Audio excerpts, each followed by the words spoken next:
Sir, முதல் செய்தியாக 15 வயது மாணவி, 9ஆம் வகுப்பு தான் படிக்கக்கூடிய பெண் பாலியல் தொழிலுக்கு தள்ளப்பட்டிருக்கிறார்.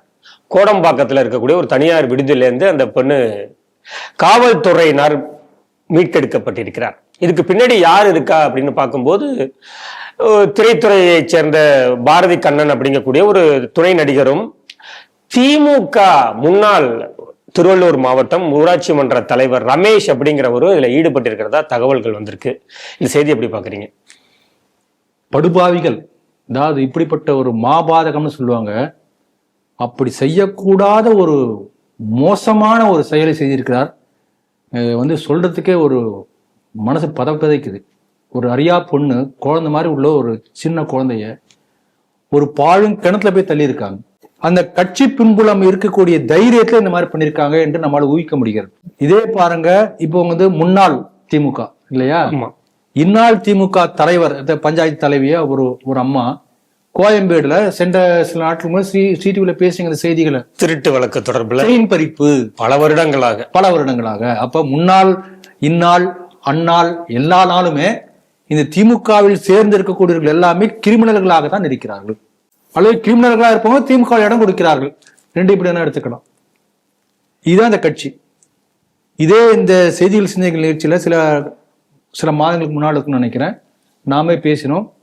அரியலூர்ல எம்எல்ஏ வீட்டுல வேலை பார்த்த அந்த சிறுமிக்கு இதே போல தொடர்ந்து பாலியல் வன்கொடுமை நடந்திருக்கிறது என்ற செய்தி பேப்பர் அதை பற்றி நம்ம பேசணும். ஆகவே திமுக திராவிடர் மாடல் இருக்கக்கூடிய அத்தனை பேருக்கு இது ஒரு வழக்கமாகவே இருக்கிறது. ஏன்னா அந்த பாரம்பரியமா இந்த மாதிரி சென்ற ஆண்டு இதே போல இதே சீட்டில் நம்ம பேசியிருக்கோம். புளியரை என்ற இடத்துல தென்காசி மாவட்டத்துல அதிமுக பெண் ரோட்ல ஏதோ உள்ள ஒரு கட்சி ரீதியாக திமுக ஏதோ ஒரு மோதல் வரலாம், எல்லாம் வாய்ப்பு இருக்கிறது. அந்த அதிமுக பெண் எல்லாம் சில பேர்லாம் சேர்ந்து ரோட்ல ஊர்வலமா போகும்போது திமுகவை சேர்ந்தவங்க தாக்கி அந்த பெண்ணுடைய சேலையை உருவி they disturb the saree. அது யூடியூப்ல அதை மட்டும் ஸ்மட்ஜ் பண்ணி போட்டிருந்தாங்க. பார்க்க ரொம்ப மனசு கஷ்டமா இருந்தது. தமிழ்நாட்டில் நடந்திருக்கிறது. மணிப்பூர் பத்தியெல்லாம் இவங்க பேசுறாங்க. அதே தென்காசி மாவட்டத்தில் இது ஒரு வருஷத்துக்குள்ளாரதான் இருக்கும்.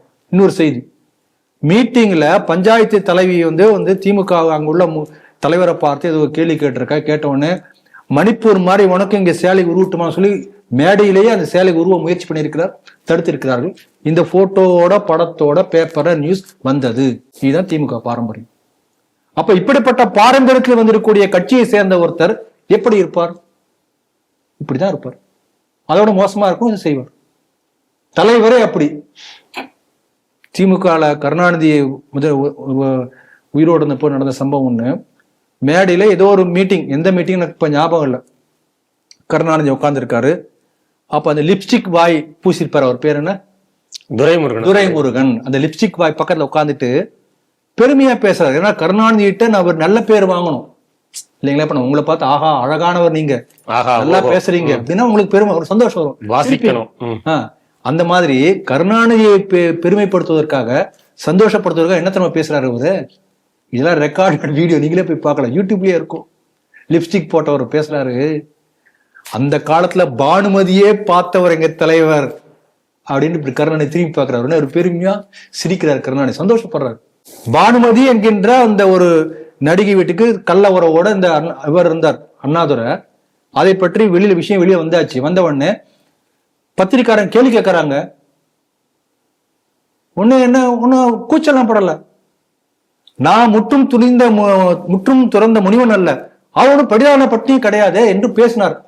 அந்த பெருமையை கருணாநிதியை வைத்துக் கொண்டு மேடையில் பேசி கருணாநிதி சந்தோஷப்பட, இப்படிப்பட்ட பாரம்பரியத்தில் வந்துதான் திராவிட மாடல். தெளிவா தெரிஞ்சுக்கணும். நீங்க பாத்தீங்கன்னா யாருக்காவது மாமியார் வயசு, இந்த குடும்பத்துக்கு ஒரு மாப்பிள்ளை வயசோட மாமியார் வயசு பெருசா தானே இருக்கும் இல்லைங்களா? கண்டிப்பா நிச்சயம் பெருசா தானே இருக்கும். நான் 3 எக்ஸாம்பிள் சொல்றேன், இன்னும் நிறைய இருக்கலாம், நமக்கு தெரிஞ்ச 3 தான் நான் சொல்ல முடியும். ஈவே ராமசாமியுடைய மாமியார் ஈவேராவோட 15 வயசு சின்னவங்க. கருணாநிதிய மாமியார், கருணாநிதி மாமியார் அவரோட 2 வயசு சின்னவங்க. அப்ப எப்படி அந்த மாதிரி மனைவி இருக்க முடியும்? யோசனை பண்றீங்களா? அங்கதான் கேட்கணும். அன்பழகன் ஒரு பெரிய மூத்த தலைவர், பேராசிரியர் அன்பழகன். அவரு அவருடைய மாமியார் அவரோட 3 வயசு சின்னவங்க. அதை விட என்ன ஜோக்குனா, இந்த அன்பழகன் வீட்டுல வந்து அன்பழகன் ஒரு பொண்ணு, அந்த பொண்ணு அவ கூட படிக்கக்கூடிய இன்னொரு பொண்ணு கல்லூரி தோழி, 2 பேர் வருவாங்க, வாடி போடின்னு பேசிட்டு இருப்பாங்க. கொஞ்ச நாள் கழிச்சு அந்த பொண்ணை இந்த பொண்ணு வாங்க சித்தி போங்க சித்தின்னு சொல்றாங்க. தன்னுடைய மகனுடைய கல்லூரி தோழியை திருமணம் செய்து கொண்டார் அன்பழகன். இப்படிலாம் பெரிய பாரம்பரியம் உள்ளது. கருணாநிதி வந்து சொல்றார் ஒரு தடவை, கனிமொழி என் மகள், கனிமொழியுடைய அம்மா யார் என்று எனக்கு தெரியாது. எப்படிங்க இருக்க முடியும்? அதாவது இங்க வந்து நிறைய இந்த மாதிரி சொல்லிட்டே போலாம். சிலப்பதிகாரத்தை பத்தி கருணாநிதி கேட்கிறாங்க, நாம் எப்படி பார்ப்போம்? சிலப்பதிகாரத்தில் சொல்லக்கூடிய நல்ல விஷயங்கள் ஏகப்பட்டது இருக்கிறது. அப்ப அந்த விஷயங்கள் அவருக்கு தெரியல. இவருடைய பார்வையே எப்படி இருக்கு பாருங்க. கண்ணகியின் இடையிலும் மாதவியின் இடையிலும் இடைப்பட்ட வேறுபாட்டை சொல்லி காட்டுவதுதான் சிலப்பதிகாரம் பேசுறார். பொதுக்கூட்டத்தில் பேசுறார், எழுதுறார். நேருவை பத்தி, நேருவும் இந்த ஸ்ரீலங்காவுடைய பண்டார நாயக்கி அவங்க 2 பேரும் சந்திக்கிறாங்க, அரசியல் நிமித்தமா சந்திச்சு பேசுறாங்க. ஒரு அரசியல் தலைவர் சந்திச்சு பேசும்போது தனியாக தான் பேசுவாங்க, உங்களை கூட்டா பேசுவாங்க, பொதுக்கூட்டம் நடத்த முடியும். அதுக்கு முரசொலி பத்திரிகையில எழுதுறாங்க, அது படம் போட்டு எழுதியிருக்கிறார்கள். இன்றைக்கு கூட அதெல்லாம் இருக்கு, நீங்க போய் பார்க்கலாம், ஆர்கைவ்ஸ் மாதிரி இருக்கிறது. நேருவோ மனைவியை இழந்தவர், பண்டார நாயக்கா கணவரை இழந்தவர். அவங்க 2 பேரும் என்ன செய்திருப்பார்கள் தனியறையில் நீங்களே யூகித்துக் கொள்ளுங்கள். கருணாநிதி எழுதுறார். இப்படிப்பட்ட கேவலமான இழிப்பிரிவுகள், ஆபாசத்தின் உச்சம். இதுதான் திராவிட மாடல். இந்த சிடிவி இந்த இதே செய்தியை வந்து பல குடும்ப பெண்கள் பார்த்துட்டு இருப்பாங்க. தயவுசெய்து என்னை மன்னிச்சுக்கோங்க. நான் வந்து கூடுமான வரைக்கும் கண்ணியமா அவங்க செஞ்ச செயலை சொல்லியிருக்க முயற்சி பண்ணியிருக்கேன். ரொம்ப கஷ்டம். அதனால இப்படிப்பட்ட ஒரு என்ன சொல்றது, பெண்களை அவமானப்படுத்த கீழ்த்தரமாக பார்க்கக்கூடிய ஒரு வழியாக வந்ததுதான் திமுக மாடல், திராவிட மாடல். அதனால அப்படிப்பட்ட மாடல்ல வந்தவங்க இப்படிதான் இருப்பாங்க. இருந்தாலும் ஒரு பெரிய கொடுமை நடந்திருக்கிறது. இதை வந்து தடுக்கப்பட வேண்டும்.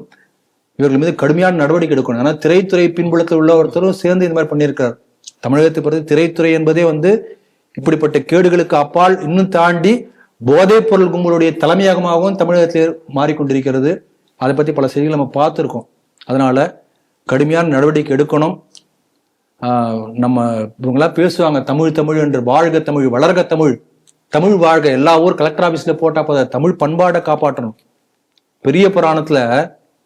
பெரிய புராணத்தினுடைய அந்த சோழ நாட்டின் சிறப்பை பற்றி கூறும்போது அவர் என்ன சொல்றாருன்னா, கிட்டத்தட்ட நீங்க அந்த படிக்கும்போது அந்த நம்ம சாமி ஆராதனை பத்தி தொகுப்பறை பேசியிருக்கிறார். 4 நாட்கள், ஒரு நாளைக்கு 2 மணி நேரம், 4 நாட்கள் மன்நீதி சோழனை பற்றி மட்டுமே சொல்லக்கூடிய அளவுக்கு பெரிய புராணத்தை சொல்லியிருக்காரு. அவ்வளவு பெருமையா சொல்றாரு. அப்படிப்பட்ட பெருமை வாய்ந்த சோழ நாடு. அப்புறம் தான் பெரிய புராணத்து கதைக்குள்ளரே வர்றார். அந்த மனுநீதி சோழன் என்ன பண்றா, தன்னுடைய மகன் ஒரு குற்றம் பண்ணான்னா, யாரோ இன்னொரு ஒரு மனிதனுக்கு இல்ல, வாயிலா ஜீவனுக்கு, ஒரு வாயிலா ஜீவனுக்கு பண்ணா தன்னுடைய மகனை தேர்காலில் இட்டு கொன்றான் மனுநீதி சோழன். இவங்க பேசுறாங்களே தமிழ்னு, இவங்க கட்சிக்காரன் தப்புனாலும் அதே போல ஈவரக்கம் பார்க்காம சட்டத்தின் கண்கள், நீதியின் கண்களை கண்ணீர் வரக்கூடாதுன்னு சொல்லுவாங்க. அப்படிப்பட்ட கடுமை காட்டினால்தான் இங்கே தமிழகத்திலே பெண்களுக்கு பாதுகாப்பு இருக்கும். திமுக கூட்டத்திலேயே இடுப்பு கிள்றாங்களே, பெண்களுக்கு பாதுகாப்பு இல்லையே. அதனால தமிழகத்தில் எந்த அளவுக்கு திமுக பெண்களுக்கு விரோதமாக இருக்கின்றது என்பதை நாம் புரிந்து கொள்ளக்கூடிய செய்தியாக இந்த செய்தியை நாம் பார்க்கலாம்.